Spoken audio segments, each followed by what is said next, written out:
ఒక చిన్న గ్రామంలో రమేష్ అనే బీద రైతు బంగారు విత్తనాన్ని కనుగొన్నాడు.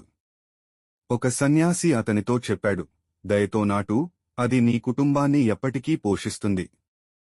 రమేష్ దానిని నాటాడు, కాని ఏమీ మొలకలేదు. నెలలు గడిచాయి. అతని భార్య దాన్ని త్రవ్వి బంగారాన్ని అమ్మమని కోరింది. భార్య: మనం ఆకలితో చస్తున్నాము. ఈ విత్తనం పనికిరాదు. రమేష్: కాని ఇంకా సమయం కావలసి ఉంటే. ఒకరోజు ఉదయం ఒకే ఒక బంగారు కంకి కనిపించింది, ఒక్కదానిలో ఒక్క గింజ మాత్రమే. నిరాశ చెందిన రమేష్ దాన్ని విసిరేయబోతున్నాడు. అప్పుడు ఒక ఆకలితో ఉన్న పిచ్చుక వచ్చి కూర్చుంది. ఆలోచించకుండా అతను ఆ గింజను పిచ్చుకకు ఇచ్చేశాడు.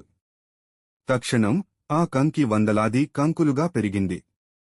అతను ఎంత ఎక్కువ ఇస్తే అంత ఎక్కువ పంట అతని భూమిని ఆవరించింది.